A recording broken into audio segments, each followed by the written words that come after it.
দর্শক, সম্প্রতি জননেত্রী শেখ হাসিনা ভারতীয় সংবাদ মাধ্যমে দেওয়া একাধিক সাক্ষাৎকারে দেশে ফেরার ইঙ্গিত দিয়েছেন।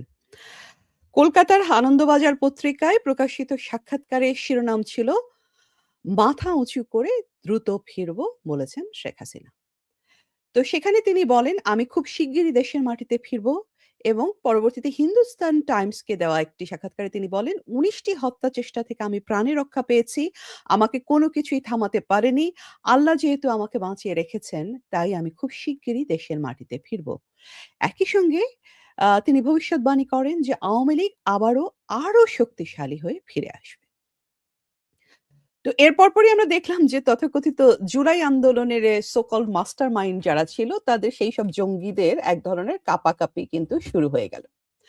তো শেখ হাসিনার সাক্ষাৎকার প্রকাশের পরদিন জুলাই আন্দোলনের মাস্টারমাইন্ড এবং অন্তর্বর্তী সরকারের প্রধান ব্যক্তিদের একজন মাহফুজ আলম একটা দীর্ঘ ফেসবুক পোস্টে দাবি করেন, লীগ রাজনৈতিক দলের আগে একটা ধর্মতত্ত্ব। সেই ধর্মতত্ত্বে ঈমান নাকি আবার ফেরত এসেছে। কিভাবে ফিরল সেই গল্পই বলবো আজ। এটি ছিল তার স্টার্টিং তার পোস্টের। তো এই পর্যন্ত পড়ে যেটা মনে হচ্ছিল যে হ্যাঁ, মাহফুজ, আপনি সত্যি বলেছেন। ৭১ এর চেতনায় বিশ্বাস, মুক্তিযুদ্ধের পক্ষ নেওয়া, দেশপ্রেম আর অসাম্প্রদায়িক বাংলাদেশে বিশ্বাস যদি ধর্ম হয়, তাহলে আওয়ামী লীগ অবশ্যই সেই ধর্মতত্ত্ব। কারণ এই আদর্শ, এই মাহফুজদের জুলাই আদর্শের মতো কোনো রাতারাতি বানানো স্লোগান নয়। এই আদর্শের পেছনে আছে রক্ত, গণহত্যা, আত্মত্যাগ আর একটি জাতির জন্মের ইতিহাস। আর ৭১ এর পক্ষের মানুষদের, মাহফুজ, ঈমান নতুন করে ফেরত আনার প্রয়োজন হয় না। তাদের ঈমান বরাবরই পাকা। তারা আপনাদের মতো সুবিধা বুঝে নতুন, নতুন ধর্মগুরুর পিছনে দৌড়ায় না। ক্ষমতার গন্ধ পেলে নতুন, নতুন ধর্মতত্ত্ব আবিষ্কার করে না। আপনাদের মতো ক্ষমতার লোভে আজকে এই শিবির, কালকে ওই শিবির করে দেশি বিদেশি ইমাম খুঁজে এনে নতুন করে ঈমান আনারও তাদের প্রয়োজন হয় না। কারণ যারা সত্যিকারের ৭১ বিশ্বাস করে, তাদের আদর্শ কখনো বদলায় না। সরকার বদলায়, সময় বদলায়, ভয় আসে, দমন আসে, কিন্তু তাদের ঈমান বদলায় না। তো দর্শক, মাহফুজের মতে আওয়ামী লীগ আনুষ্ঠানিকভাবে না ফিরলেও বাস্তবে রাজনীতিতে ফিরে এসেছে অনেক আগেই। তিনি লিখেছেন, লীগ সেই দিনই ব্যাক করেছে যেদিন ২৪কে ৭১-এর বিরুদ্ধে দাঁড় করিয়েছিল স্বাধীনতার বিরুদ্ধের শক্তি। লীগ সেই দিনই ব্যাক করেছিল যেই দিন থেকে ডানপন্থীদের উত্থানের জন্য অন্তর্বর্তী সরকারের লোকজন কাজ করা শুরু করেছে। লীগ সেই দিনই ব্যাক করেছে যেদিন আইনের শাসনের বদলে মবের শাসনের আনন্দ পেয়েছিল গত ১৭ বছরের মজলুমগণ। লীগ সেই দিনই ব্যাক করেছিল যেদিন থেকে উগ্রবাদীরা মাজারে হামলা করেছে, মসজিদ থেকে ভিন্ন মতাবলম্বীদেরকে বের করে দিয়েছে। লীগ সেই দিনই ব্যাক করেছে যেদিন হিন্দুদের উপর নিপীড়ন নিয়ে মজলুমগণ চুপ ছিল। লীগ সেই দিনই ব্যাক করেছে যেদিন সেকুলার মূল্যবোধে বিশ্বাসী মানুষজন এই দেশের সরকারের প্রযোজিত ডানপন্থার উত্থানে ভয় পেয়েছিল। লীগ সেই দিনই ব্যাক করেছে যেদিন মবস্টারদের এই দেশে হিরো বানানো হয়েছিল, উগ্রবাদীদেরকে সেফ স্পেস দেওয়া হয়েছিল, তার ভাষায়। তো প্রথম পোস্টের এই শেষাংশে এসে মাহফুজ আলম আরো জানান, এই তালিকাটি আরো দীর্ঘ হবে। মানে এই অপকর্মের তালিকাটি, অন্তর্বর্তী সরকারের এই অপকর্মের তালিকাটি আরো দীর্ঘ হবে। হ্যাঁ, দীর্ঘ হবে মাহফুজ। আপনি যুক্ত করতে ভুলে গেছেন যে আওয়ামী লীগ ফিরেছে সেই দিন যেদিন আপনারা ৩২ ভেঙেছেন। সেই দিন যেদিন মুক্তিযোদ্ধাদেরকে অপমান করেছেন, যেদিন ৭১ কে মুছে দিতে চেয়েছেন, যেদিন এই দেশটিকে বিক্রি করে দিয়েছেন, যেদিন এই দেশটিকে ধ্বংস করতে চেয়েছেন, যেদিন এই দেশের মানুষ বুঝতে পেরেছে যে তারা প্রতারিত হয়েছে। এখন মাহফুজের এই নাকি কান্না টাইপ পোস্টটা পড়তে, পড়তে দর্শক, আমার মনে হলো কেউ যেন প্রচন্ড ভয় পেয়ে নিজের ২ গালে নিজেই থাপড়াতে, থাপড়াতে ভুল স্বীকার করে মাফ চাইছে। কেন বলছি এই কথা দর্শক? These are very strong words, কিন্তু তারপরে বলতে হচ্ছে এই কথাগুলো কেন? কারণ এই মাহফুজ এই জুলাই আন্দোলনের মাস্টারমাইন্ড ছিলেন। শুধু তাই নয়, তিনি ইউনূস সরকারের সবচেয়ে প্রভাবশালী মন্ত্রী বা উপদেষ্টা যাই বলুন না, তাদের একজন ছিলেন।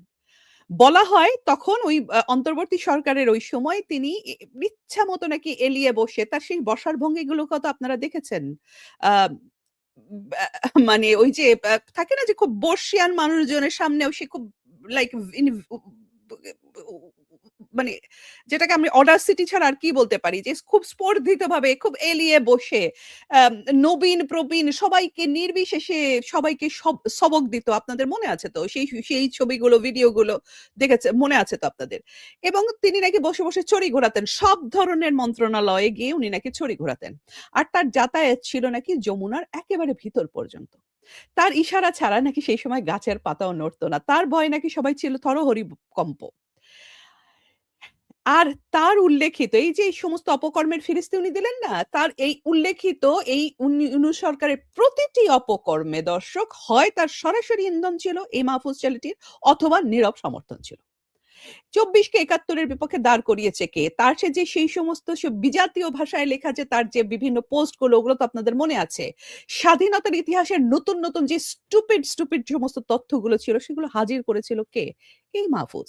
জামাত, শিবির, ইউনূস, এনসিপি সাথে মিলে এই যে সমস্ত মিথ্যাচার করা, মবতন্ত্রকে উস্কে দেওয়া এগুলোর পেছনে কে ছিল দর্শক? এই মাহফুজ। অথচ তিনি এখন সম্পূর্ণ সুর উল্টে ফেলে বলছেন সম্পূর্ণ ভিন্ন কথা। এইরকম আমরা দেখেছিলাম দর্শক। এটা আমাদের মনে আছে। অন্তত আমাদের বাপ-দাদাদের তো মনেই আছে। ৭১ এ পরাজিত হবার পর এদেশীয় আলবদর রাজাকাররা কিন্তু ঠিক এইভাবেই মুক্তিযোদ্ধাদের হাতে পায়ে ধরত গিয়ে। আ মানে আপনারা যদি আপনাদের বাবা-মাকে জিজ্ঞাসা করেন আ বা এই দর্শকদের মধ্যে যারা বর্ষিয়ান আছেন তারা হয়তো মনে করতে পারবেন। তো এই সময় আমরা তখন ওগুলো ও ও ওগুলো কিন্তু আমরা শুনেছি যে তারা তখন কি করতেন? হাতে পায়ে ধরে ফেলতেন। হেন-তেন নানা কথা বলে নিজেদের দোষ ঢাকার চেষ্টা করতেন। একই কাজ কিন্তু গোলাম আজমও করেছে এবং জামাতের যে বাকি সেই সময়কার যারা যুদ্ধাপরাধী যেসব নেতাগুলো ছিল তারা কিন্তু সবাই এই কথা করছে। চাপে পড়লে মানে যেটাকে সহজ বাংলায় বলে চিপায় পড়লেই এক মানে তারা কিন্তু নিজেদের দোষ। আমরা কিচ্ছু করি নাই, বুঝতে পারি নাই, পাকিস্তান সরকার করেছে, আমরা তো কিছুই জানতাম না। এই সমস্ত কথাগুলো কিন্তু বলে নিজেদের অপকর্ম কিন্তু ঢাকার চেষ্টা তারা করতেন। তো সেসব করে তো কোনো লাভ হয়নি দর্শক। মানুষ তো আর এগুলো ভুলে যায় না। তো দেখুন ঠিক ওই পোস্টটা দেওয়ার পরেই তার ঠিক ২ ঘন্টা পরে Facebook এ আরেকটা পোস্ট দেয় এই মাথামোটা mastermind Mahfuz. I'm sorry to say this কিন্তু এটাকে মাথামোটা ছাড়া আমি আর কি বলতে পারি? আচ্ছা যাই হোক। তো সেইখানে তিনি আমাদের এখনকার কাজ হলো বলে একটা দীর্ঘ তালিকা প্রকাশ করেন। তো সেখানে তিনি বলেন তাদের এখনকার কাজ নাকি হলো তো একটা দীর্ঘ ফিরিস্তি দিয়েছে তার মধ্যে কয়েকটা আপনাদেরকে একটু বলি মানে these are really funny. So সকল নিপীড়নের বিরুদ্ধে নিপীড়িতের পক্ষে থাকা দলমত নির্বিশেষে বাংলাদেশের সকল নাগরিকদের মানবাধিকারের পক্ষে থাকা এগুলো এখন করতে হবে। হঠকারী উগ্রবাদী এবং অন্তর্ঘাতমূলক রাজনীতিকে পরাস্ত করতে হবে। সংখ্যালঘু ও মাজারপন্থীদের উপর হামলার বিচার করার দাবি অব্যাহত রাখতে হবে।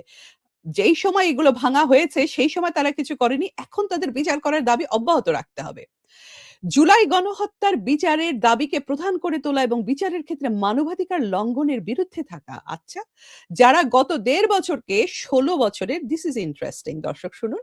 যারা গত ১.৫ বছরকে ১৬ বছরের ফ্যাসিবাদের চাইতে দুঃসহ এবং খারাপ করে দেখাতে চেষ্টা করার মাধ্যমে ফ্যাসিস্ট হাসিনার অপকর্ম ভুলিয়ে দেওয়ার চেষ্টা করছে, সেই সব লীগের ফ্যাসিস্টদেরকে প্রতিহত করা। অর্থাৎ দেখুন, এই যে তার ১ম পোস্টটা নিজের ভাষ্য মতে, তার নিজের ভাষ্য মতে কিন্তু এখন সে কি করেছে? সে একটা দীর্ঘ ফিরিস্তি দিয়েছে যে কেন এই ১৭ মাস আসলে আ আওয়ামী লীগের শাসনামলের চাইতে বহুগুণে খারাপ ছিল। এটা কিন্তু সে নিজেই এই লিস্টটা দিয়েছে। এখন আবার এসে সে নিজেই বলছে যে যারা এই গত ১৬ বছরের এই ১.৫ বছরকে ১৬ বছরের চাইতে বেশি খারাপ করে দেখানোর চেষ্টা করে তাদের বিরুদ্ধে নাকি ব্যবস্থা নিতে হবে। আচ্ছা? তার মানে তার নিজের ভাষ্য মতে তার বিরুদ্ধেই কিন্তু এখন মানুষের সোচ্চার হওয়া উচিত। তাই না? আ এখন মানুষের কি উচিত হবে সেটা আমি একটু ভাবছি। এই এই ই এ মাহফুজ কিন্তু মানে ইভেন তত্ত্বাবধায়ক সরকারের আমলেও শেষের দিকে সে কোথাও যেতে পারত না। তাকে বোতল ছুঁড়ে মারত মানুষ, সাধারণ মানুষ। আ তো এই এদের যে এখন কি উপায় হবে আমার ধারণা সেই ভয় থেকেই তারা এখন প্রলাপ বকছে। কারণ মাহফুজ একা না। শেখ হাসিনার এই একটি কথায়, একটা সাক্ষাৎকারে বা যে উনি বলেছেন যে, "আমি আসছি" শুধুমাত্র এই একটি কথায় আরো যাদের কাঁপাকাঁপি শুরু হয়েছে, তাদের মধ্যে আছেন অন্তর্বর্তী সরকার আমলে গঠিত সংবিধান সংস্কার কমিশনের সদস্য ফিরোজ আহমেদ। তিনি লিখলেন, "লীগ ফেরত আসবে না। কিন্তু যে কারণে লীগকে মানুষ মরিয়া হয়ে হঠাতে চেয়েছে, সেই পুরনো বন্দোবস্ত ফেরত এসেছে। যাদের উপলক্ষ করে মানুষ জুলাইয়ের মাঠ দখল করেছিল, তাদের দাবার ঘুঁটি বানিয়ে এই পুরনো বন্দোবস্ত ফেরত এসেছে।" কথাটি সত্য। কিন্তু দেখুন দ্বিচারিতার নমুনাটি দেখুন। খুব মজার ব্যাপার হলো, এই যে এই ফিরোজ নামের ব্যক্তিটির দল, গণসংহতি আন্দোলন, সেটার নেতা জোনায়েদ সাকি কিন্তু বিএনপির সমর্থনে সংসদ সদস্য এবং প্রতিমন্ত্রী হয়েছেন। কি মজার বিষয়, তাই না দর্শক? মানে বিপদে পড়লে মানুষ কিভাবে নিজের নেতা, নিজের দলকেই পানিতে ফেলে দেয়, সেটার একটা উদাহরণ আপনারা শুনলেন।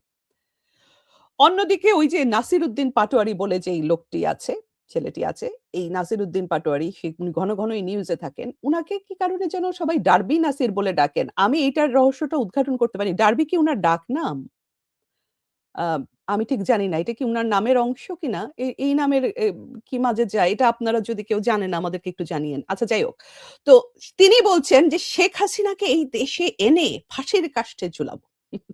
তো এর কিছুদিন পরেই ঝিনাইদহে তার উপর মানে কিছু পরেই তার ঝিনাইদহে তার উপর একটা হামলার ঘটনা ঘটে। এখন সেটার ভিডিও ঘুরে বেড়াচ্ছে চারিদিকে। A very dubious. কে হামলা করেছে তার উপর, কারা হামলা করেছে সেটা নিয়ে নানান ধরনের তত্ত্ব, নানান ধরনের দোষাদোষি, পাল্টা দোষাদোষি কিন্তু ঘুরে বেড়াচ্ছে মিডিয়ার সর্বত্র। তো যাই হোক, এই সবচাইতে মজার কথাটি বলেছেন বিএনপির চেয়ারপারসন উপদেষ্টা সৈয়দ মোয়াজ্জেম হোসেন আলাল। এই আলাল সাহেব হচ্ছে সেই ভদ্রলোক কিন্তু যিনি আ এই তত্ত্বাবধায়ক সরকারের সময় একবার বলেছিলেন যে কি বিএনপি হচ্ছে অর্জুন গাছের ছাল, যে যায় পারে তাকে নাকি কেটে নিয়ে যায়। তো যাই হোক। তো তিনি আরো একটি মানে অমূল্য বাণী শুনিয়েছেন। তিনি বলছেন, বিরোধী দলের ছোট বন্ধুরা মানে এনসিপিকে উদ্দেশ্য করে বলছেন, তারা আসলে মাদকাসক্ত কিনা তাই নাকি তার নাকি সেটা নিয়েই মাঝে, মাঝে সন্দেহ হয়। তো যাই হোক আমি আর কিছুই বললাম না এই বিষয়ে। তো এইদিকে বিএনপি সরকারের আরেকজন তথ্য এবং সম্প্রচার বিষয়ক উপদেষ্টা জাহিদুর রহমান। ইনি সম্ভবত হতে যাচ্ছেন আমাদের নিউ ডাস্টবিন শফিক আ বিএনপি সরকারের। তো এই ডাস্টবিন জাহিদুর রহমান বলছেন। তারও একটা ডাকনাম আছে সেটা আমি মানে যে ভদ্রতার স্বার্থে এখানে না বলছি। এখানে যেটি মানে তাকে বলে ডাকা হয়। আচ্ছা যাই হোক। তো তিনি বলছেন, "শেখ হাসিনা যদি বাংলাদেশে ফেরত আসেন, তাকে কোনো এক্সট্রা জুডিশিয়াল বা বিচার বহির্ভূত কোনো কিছু তার বিরুদ্ধে করা হবে না। শেখ হাসিনার প্রতিও নাকি তারা ইনসাফ করবেন।" হুম, না জনাব জাহিদ। ইনসাফ আপনাদের করতে হবে না। আপনাদের ইনসাফের নমুনা জনগণ দেখেছে। ইনসাফ করবে জনগণ। তারা এই দেশটাকে আপনারা যে ধ্বংস করেছেন, সেইটার বিচার করবে। এই দেশের ৫ শতাধিক শিশুকে যে আপনারা ইউনূস সরকার থেকে শুরু করে এখন পর্যন্ত আপনারা হত্যা করেছেন এবং হত্যা করে চলেছেন, মানুষ সেইটির বিচার করবে। মব সৃষ্টি করে মানুষ পিটিয়ে মারার বিচার করবে, মুক্তিযোদ্ধাদের গলায় জুতার মালা পরিয়ে অপমান করার বিচার করবে, ৩২ ভাঙার বিচার করবে, হাজার, হাজার শিক্ষকের চাকরিচ্যুতি তাদের রাস্তায় নামিয়ে অপমান করার বিচার করবে, দেশটিকে বিদেশি প্রভুদের হাতে তুলে দেওয়ার বিচার করবে। নিরীহ সাংবাদিক, অ্যাক্টিভিস্ট, শিল্পীদের বছরের পর বছর বিচারহীনভাবে আটকে রাখার বিচার করবে। কয়েক লক্ষ আওয়ামী লীগ কর্মীকে মিথ্যা মামলা দিয়ে বিনা বিচারে, বিনা জামিনে কারাগারে রাখার বিচার করবে। প্রতিটি মায়ের কান্নার হিসাব হবে, প্রতিটি পিতার দীর্ঘশ্বাসের হিসাব হবে, প্রতিটি সন্তানের আতঙ্ক, অপমান আর অনিশ্চয়তার বিচার হবে। বাংলাদেশের বিরুদ্ধে সংঘটিত প্রত্যেকটি রাষ্ট্রবিরোধী কাজের বিচার হবে। আর এই ইনসাফ করবেন শেখ হাসিনা। তিনি বলেছেন, এদেরকে উকুনের মতো বেছে, বেছে শাস্তি দেওয়া হবে। শেখ হাসিনা ফিরবেন।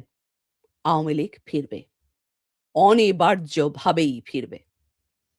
কারণ এই দেশ শুধু একটি ভূখণ্ড নয়। এই দেশ জাতির পিতার হাতে গড়া একটি রাষ্ট্র।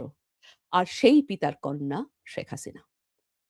সন্তান বিপদে পড়লে যেমন একজন বাবা সবকিছু উপেক্ষা করে ছুটে আসেন, তেমনি পিতার সৃষ্টি বিপদের মুখে পড়লে তার সন্তানও চুপ করে বসে থাকে না। এই দেশের মানুষ শুধু রাজনৈতিক সমর্থক নয় দর্শক, তারা সেই পিতার উত্তরাধিকার বহনকারী সন্তান।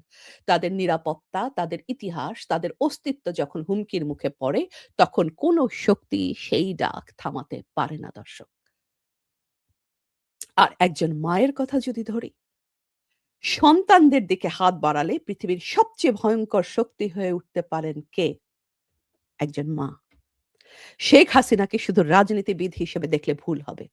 তিনি এই দেশের কোটি, কোটি মানুষের কাছে আশ্রয়, অভিভাবকত্ব আর প্রতিরোধের প্রতীক। তাই যদি কেউ মনে করে যে ভয় দেখিয়ে, মামলা দিয়ে, ষড়যন্ত্র করে তাকে ঠেকানো যাবে, তাহলে তারা পিতা আর সন্তানের সম্পর্ক বোঝে না। তারা মায়ের ক্রোধের গভীরতা বোঝে না। তারা বোঝে না সন্তানের আর্তনাদ শুনলে পিতার রক্ত কখনো থেমে থাকে না। তাই শেখ হাসিনা ফিরবেন, আওয়ামী লীগও আরো বেশি শক্তিশালী হয়ে ফিরবে। কারণ পিতার রক্তের উত্তরাধিকার আর মায়ের ক্রোধ, এই ২ এর ফিরে আসা ঠেকানোর ক্ষমতা পৃথিবীর কোনো শক্তির নেই দর্শক। জয় বাংলা।